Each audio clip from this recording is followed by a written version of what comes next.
اس کے بعد تو ان کے لیے تو دشمن نمبر 1 امریکہ ہی ہے، اور وہ پوری دنیا میں کسی بھی اور جگہ پر اتنی آسانی سے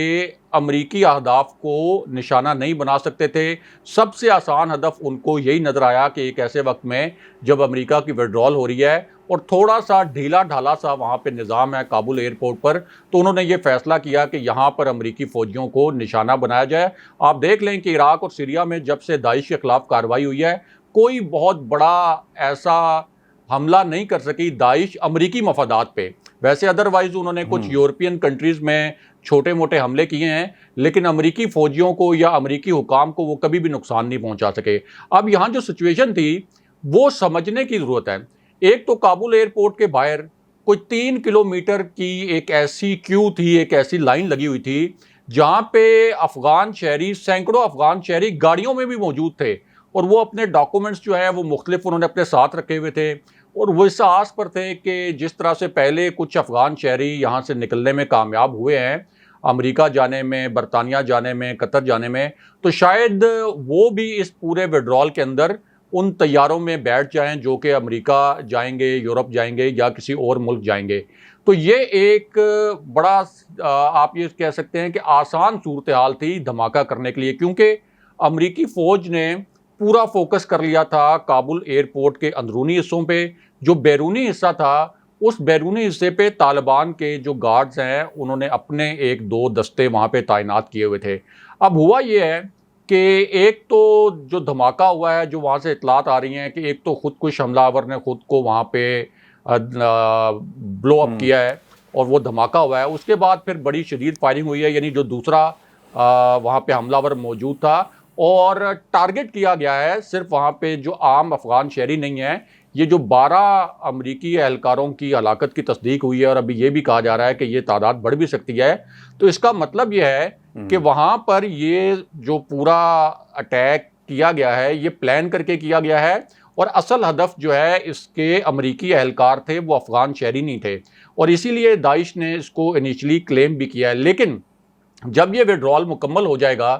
جب امریکی انخلاء اور نیٹو کا انخلاء مکمل ہو جائے گا، تو یہ داعش افغان طالبان کے لیے کبھی بھی کوئی بڑا چیلنج نہیں بن سکتی۔ دیکھیں 70 سے 75 ہزار جو ان کے اہلکار ہیں، جنگجو ہیں افغان طالبان کے، پھر بہت سے گروپس ایسے ہیں جب ان کو یہ پتہ چلتا ہے کہ اچھا یہ گروپ اقتدار میں آ گیا ہے تو وہ بھی ان کے ساتھ جڑ جاتے ہیں۔ جیسے پنشیر میں وہ جو مزاحمتی گروپ تھا احمد مسعود کا، اب انہوں نے کہہ دیا، ان کے پاس بھی 9000 جنگجو موجود تھے، لیکن انہوں نے کہہ دیا کہ ہم نے وہ چاری کر کے علاقے میں مذاکرات ہوئے ہیں، اور انہوں نے کہا کہ جی کچھ معاملات پر اتفاق ہو گیا ہے، کچھ جو باقی معاملات ہیں ان کے اوپر اتفاق ہو جائے گا، مذاکرات جاری ہیں، لیکن دونوں سائڈ سے یہ طے ہو گیا ہے کہ کوئی بھی سائڈ جو ہے وہ پہلے حملہ نہیں کرے گی، یعنی افغان طالبان بھی حملہ نہیں کریں گے، اور احمد مسعود کا جو مزاحمتی اتحاد ہے وہ بھی حملہ نہیں کریں گے۔ تو یہ جب وڈرال ہو جائے گی تو یہ آخری جو 1500 سے 2000 جنگجو ہیں داعش کے، طالبان ان کو خطرہ سمجھتے تھے، اسی وجہ سے طالبان نے ان کے اوپر حملے بھی کیے تھے، تو ان 1500 سے 2000 جنگجوؤں سے نمٹنا کوئی زیادہ مشکل نہیں ہوگا۔ اس سے پہلے جو افغان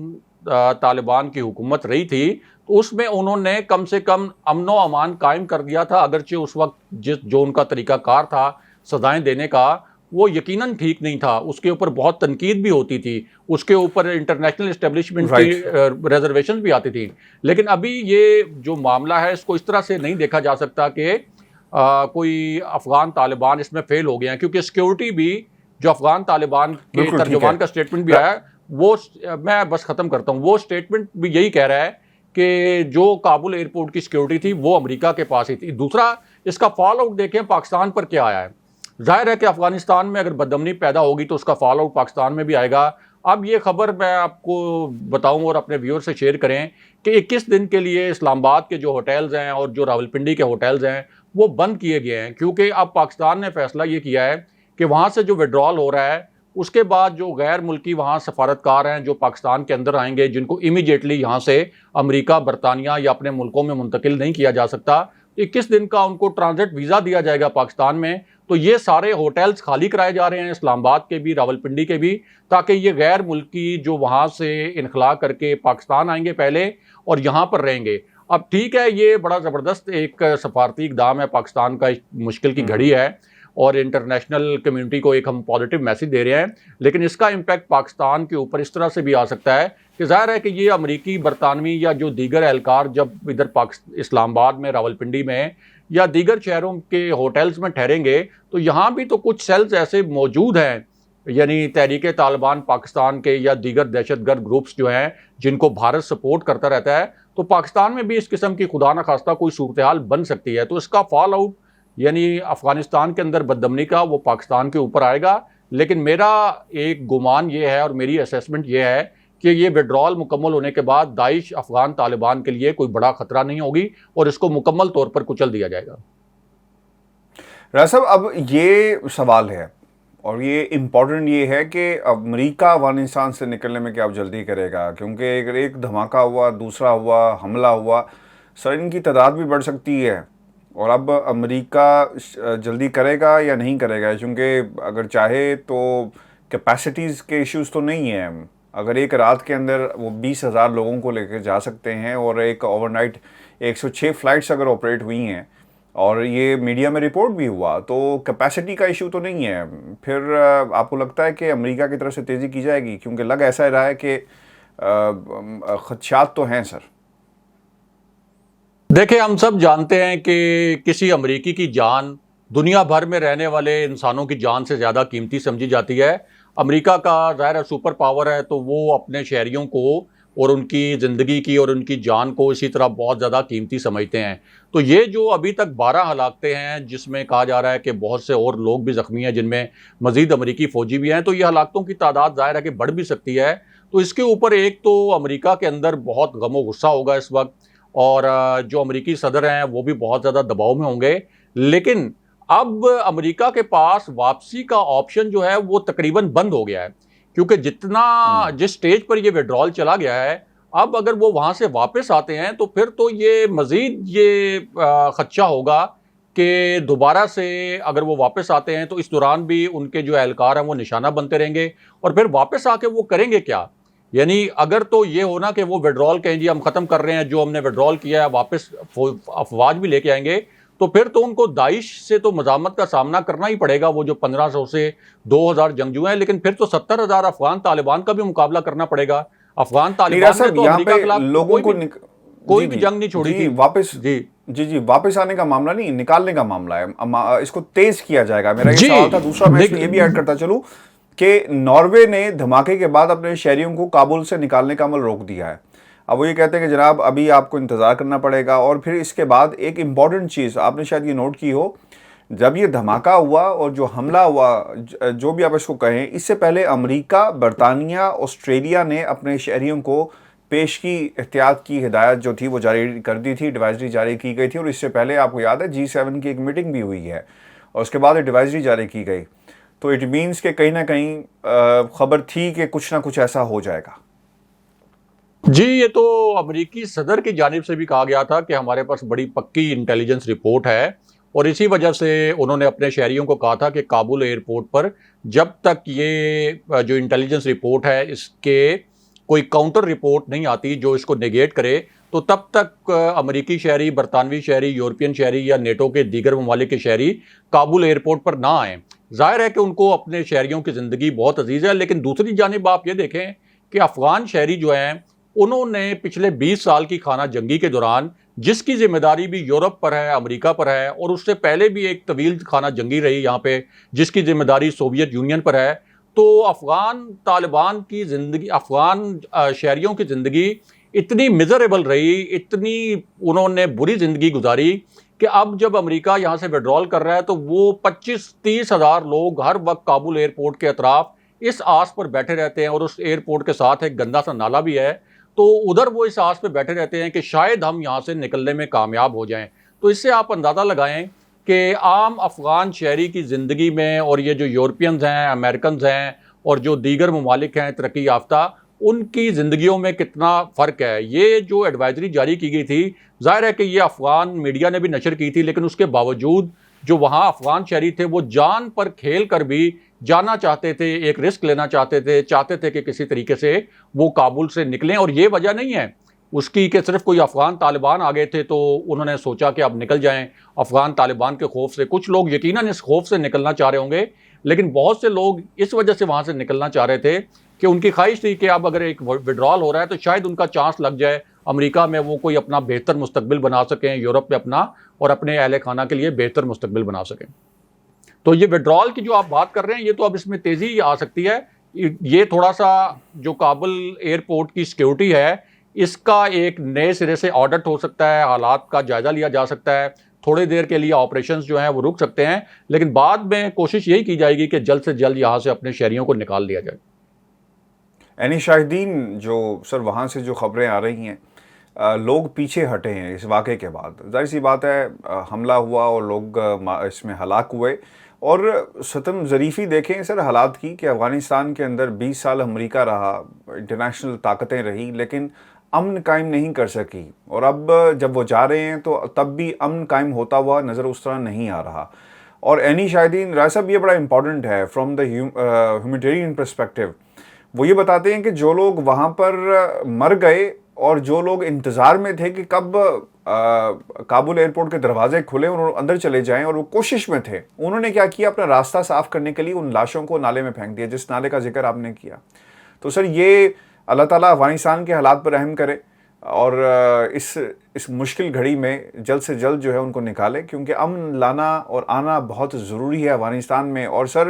اس کا امپیکٹ پاکستان پہ بھی آئے گا. چمن بارڈر خبریں آ رہی ہیں کہ کھلا ہے اور وہاں سے مہاجرین بھی آ رہے ہیں اور انتظامات نہیں ہیں. خیر یہ ایک علیحدہ معاملہ ہے. راجہ صاحب آج کی تقریر وزیر اعظم پاکستان عمران خان کی بہت ساری باتیں انہوں نے کہی, لیکن جو مجھے ایسا لگا کہ جس پر بات ہونی چاہیے اور یہ بات ہمیں عام بھی کرنی چاہیے, پرائم منسٹر نے جو ایک بات کہی کہ غلطیاں فوج اور عدلیہ سب سے ہوتی ہیں, اس کا مطلب یہ نہیں کہ ان کے پیچھے پڑ جائیں. اور پھر انہوں نے پاکستان کی ایگزامپل دی, افواج پاکستان کی ایگزامپل دی کہ ہم جو اپنے گھروں میں آرام کی زندگی گزار رہے ہیں, پرسکون زندگی گزار رہے ہیں, اس وقت جب ہمارا دشمن ہم سے 7 گنا بڑا ہے. تو یہ فوج ہے جو ہمیں یہ تحفظ فراہم کرتی ہے. تو کتنی بد نصیبی ہے کہ ہم اسی فوج کے خلاف تقریریں کرتے ہیں, اٹھتے ہیں. تو سر لائن تو بڑی کلیئر ہے, منزل بھی نظر آ رہی ہے, 3 سال پورے بھی ہو چکے ہیں, اگلا الیکشن بھی عمران خان کی حکومت اور جو حالات ہیں, چونکہ سب سے نکمی اپوزیشن جس طرح شیخ صاحب کہتے ہیں انہیں ملی ہے اور کچھ نہیں ہے, دم خم نہیں ہے اس اپوزیشن میں. آپ اس بات کو کیسے دیکھتے ہیں, یہ جو فوج کو آج خصوصی طور پہ, اور یہ جو انہوں نے کہا کہ ہم, اس کا مطلب یہ نہیں کہ آپ افواج پاکستان کو برا بھلا کہیں اور جب چاہیں راتوں رات مل بھی لیں اور ڈیل کی کوششیں کریں. جی رائے صاحب. دیکھیں فوج کے اوپر اگر کسی ایشو کے حوالے سے تنقید ہوتی ہے تو وہ تو ہونی چاہیے, وہ تو پازیٹیو تنقید ہوتی ہے. لیکن ہو کیا رہا ہے پاکستان کے اندر؟ پاکستان کے اندر ہو یہ رہا ہے کہ فوج کو کسی ایشو کی وجہ سے تنقید کا نشانہ نہیں بنایا جا رہا.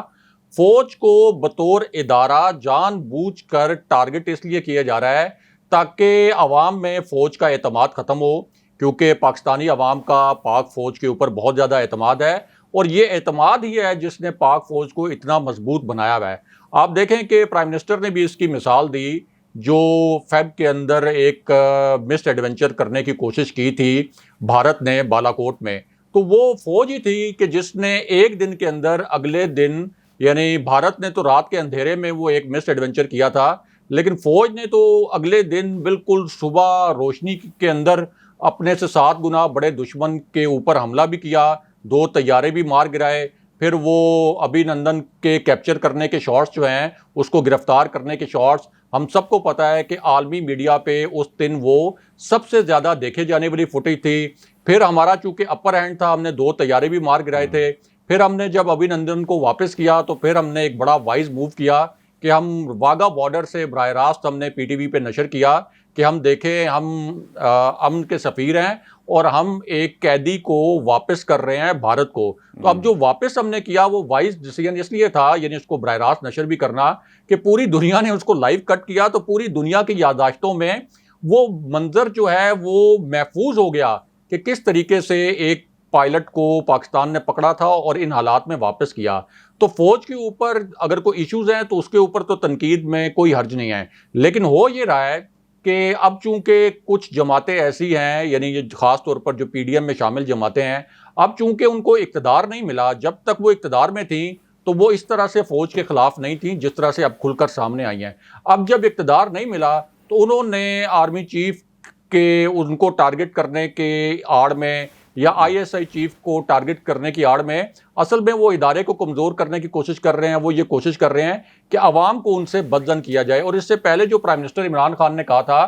کہ فوجی قیادت پر دباؤ ڈالنے کا اصل مقصد یہ تھا کہ وہ اتنے دباؤ میں آ جائیں کہ جو پرائم منسٹر کی منتخب حکومت ہے اس کا وہ تختہ الٹا دیں کہ یہ تو ہم پہ بہت زیادہ تنقید ہو رہی ہے اور پوری اپوزیشن جو ہے وہ ہمارے خلاف ہو گئی ہے اور لوگوں کو بھی ہمارے سے بدظن کیا جا رہا ہے. پھر وہ قوم پرست یعنی قوم پرست جو ہیں وہ بڑے زبردست بہت اسکالر بھی ہیں، ان کی ملک کے لیے خدمات بھی ہیں، لیکن قوم پرستوں کے اندر ایک طبقہ ایسا بھی ہے جن کی پوری سیاست ریاست کے مخالف ہے، فوج مخالف نہیں ہے. تو ان طبقے کو، اس مخصوص طبقے کو پی ڈی ایم نے اپنے ساتھ ملایا. کوئٹہ میں تقریریں کروائیں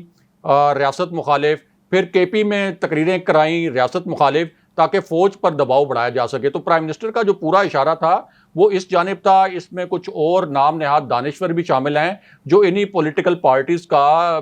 کیا یہ جو ایک پروپیگنڈا ہے اس کا حصہ بن جاتے ہیں. دوسرا دیکھیں، جو پرائم منسٹر نے 3 سال اپنی پرفارمنس کے بارے میں بریف کیا کہ ان کی حکومت نے کیا کچھ کیا ہے، تو یہ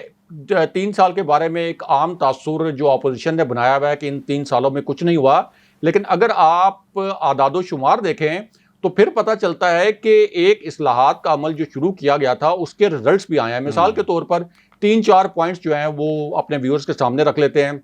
ایک تو جب حکومت سنبھالی تھی تحریک انصاف نے تو کوئی $20 بلین کے قریب آپ کا کرنٹ اکاؤنٹ خسارہ تھا اور $20 ارب کا خسارہ معیشت کے لیے زہر قاتل تھا. اب یہ جو خسارہ ہے یہ کوئی 60% تک کم کیا گیا ہے اور کوئی $8.1 ارب تک جو ہے وہ یہ رہ گیا ہے. اس کے بعد آپ کے جو زر مبادلہ کے ذخائر تھے وہ کوئی 16.4 ارب کے قریب تھے، وہ اب $27 ارب تک پہنچ گئے ہیں. ٹیکس کلیکشن آپ کی کوئی 3800 ارب کے قریب تھی پر ایئر، وہ 4700 بلین یعنی 4700 ارب تک جو ہے وہ پہنچ گئی ہے. پھر آپ کی جو ترسیلات زر ہیں اس پہ دیکھیں کتنا اضافہ ہوا ہے، یعنی 19 ارب روپے پہلے آتے تھے پاکستان کے اندر سالانہ، اب یہ جو ہے وہ 29 ارب تک پہنچ گئے ہیں. تو یہ بھی آلموسٹ ڈبل ہو گئے ہیں آپ کی جو ترسیلات زر ہے جس کے اوپر آپ کی پوری معیشت جو ہے وہ اس وقت کھڑی ہے. پھر آپ یہ دیکھیں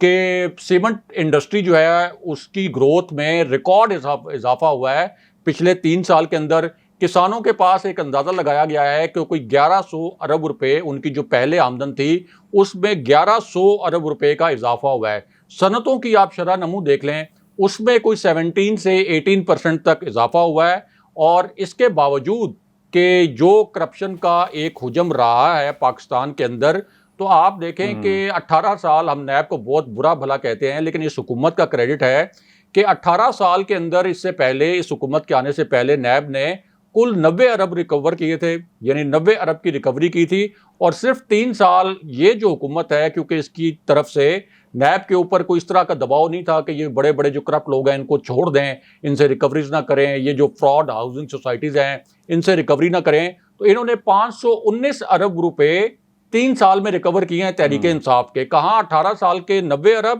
اور کہاں